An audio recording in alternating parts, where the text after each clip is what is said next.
In this particular exercise, I'm going to show you how to use your graphing calculator to graph a function, a formula, and how to use different functions on your calculator to find things like maximums, and you can do the same thing for minimums, how to evaluate a function using your graphing calculator, how to find the zeros of your function, and also how to find points of intersection.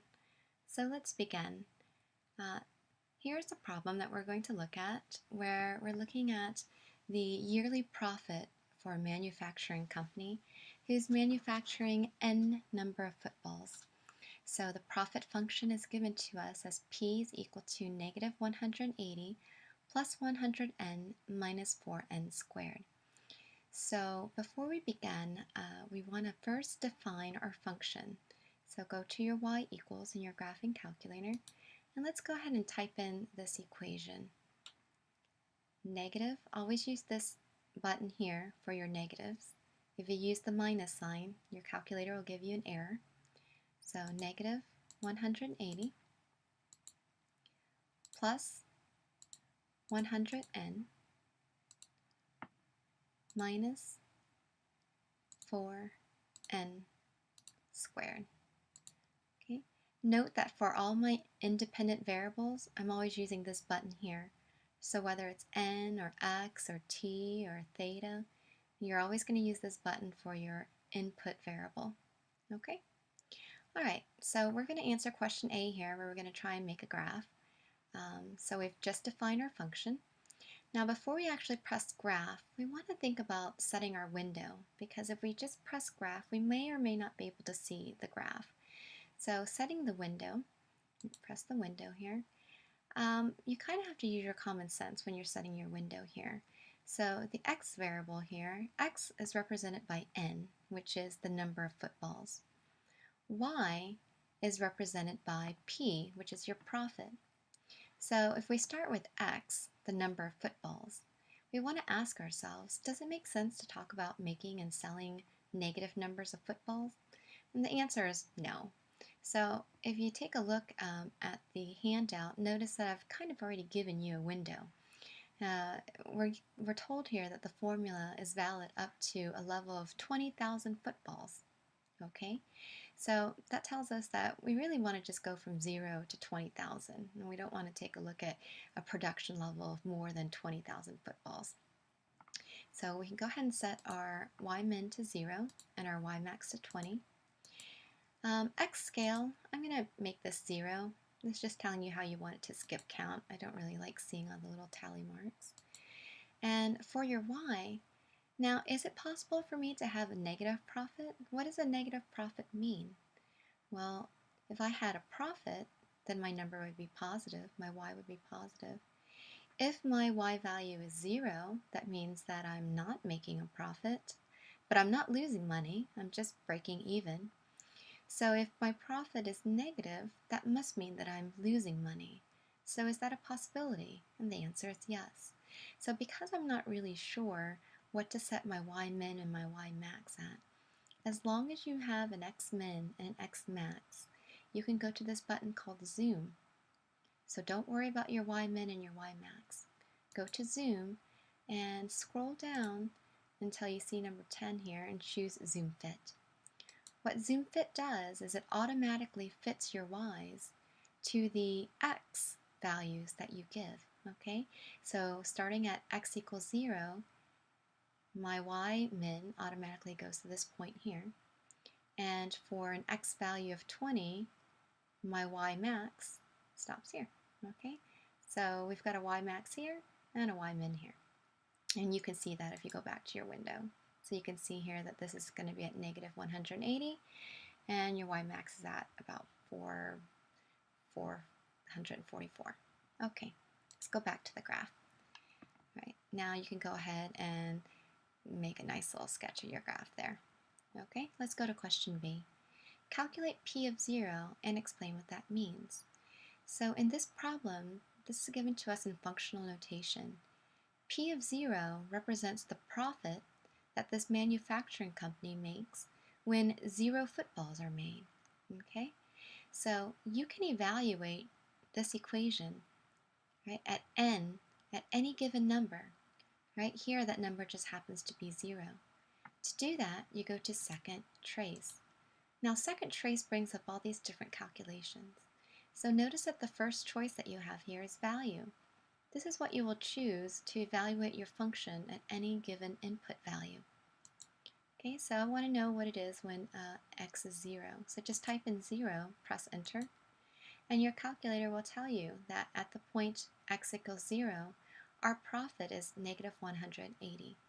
Okay, so this tells us that P of 0, we can go in here and type this in. Oops, no, I can't do that.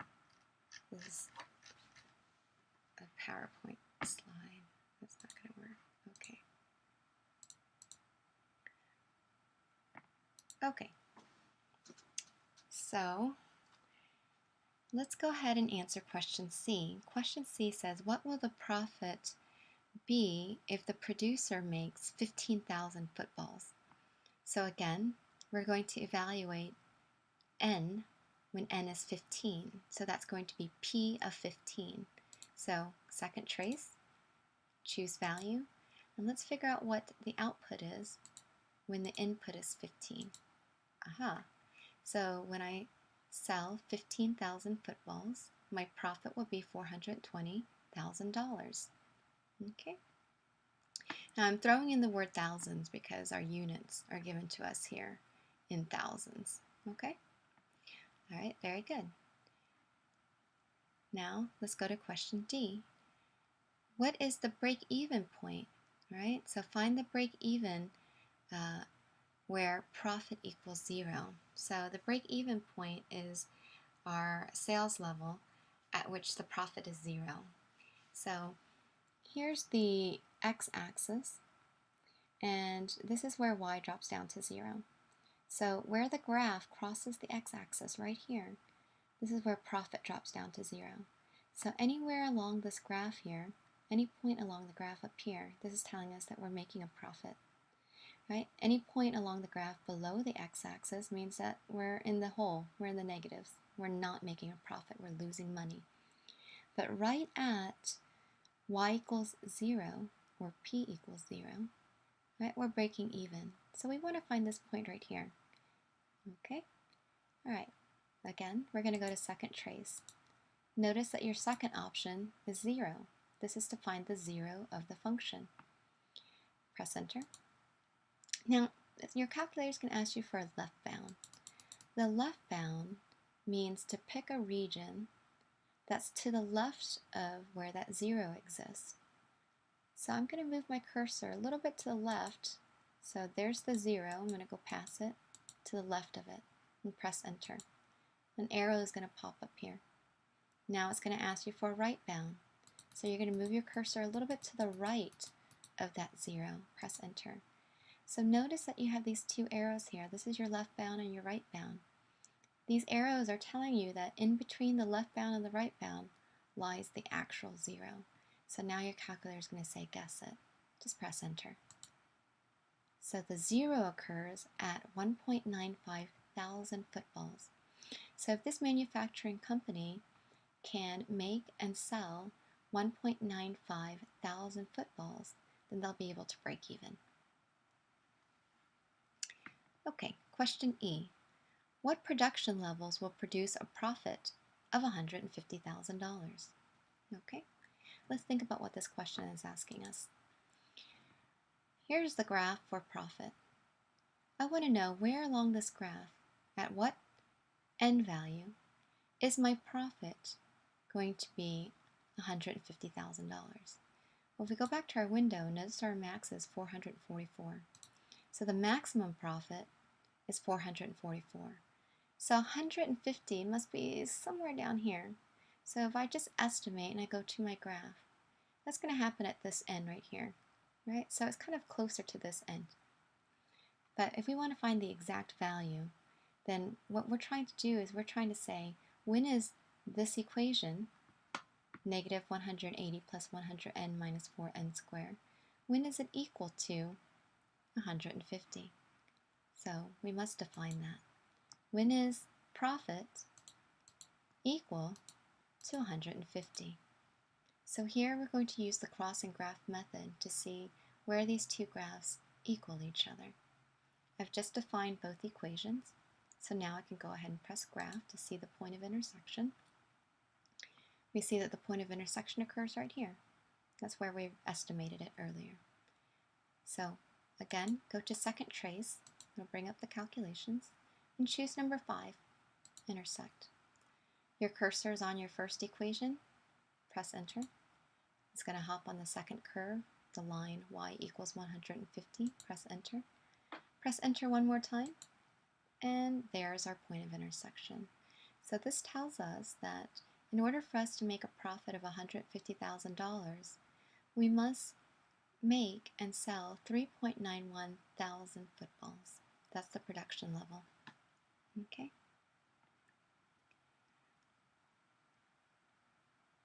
Question F. What is the maximum profit? And how many footballs must be made and sold to make that maximum profit? Let's go back to the graph. I'm going to delete this 150 now that we're finished with question E. Let's go back to the graph.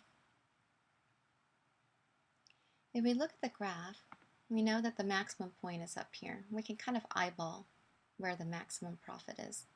Okay, but we want to find the actual value. So to do that, we're going to use second trace again. But before I press second trace, I'm going to adjust my window because you see how your maximum point is sitting at the top of your screen? What's going to happen when you press second trace is the equation is going to pop up and cover it. So I'm just going to zoom out. Right now my Y max is at 444. Let's take it to, I don't know, maybe 525? Okay. Not big enough. Let's make it bigger. Let's take it to 600.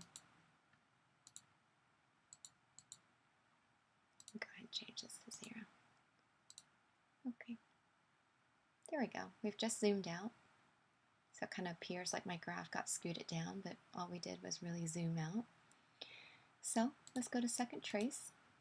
And since we're looking for a maximum, we're going to choose maximum. Now, if you were looking for a minimum, you would just choose minimum. The calculator is going to ask you for left bound. So again, move your cursor a little bit to the left of where you think that maximum point is. The arrow is going to pop up. Right bound, move your cursor a little bit to the right of where you think the maximum point is. That's good. This is telling us that the maximum point lies between your left bound and your right bound. So go ahead and press enter until you get maximum down at the bottom. It's really important that you understand what the x stands for and what the y stands for. The x variable stands for number of footballs. The y variable stands for the profit. So in answering question F, this is telling us that a maximum profit of $445,000 will be made at a production level of about 12.5 thousand units.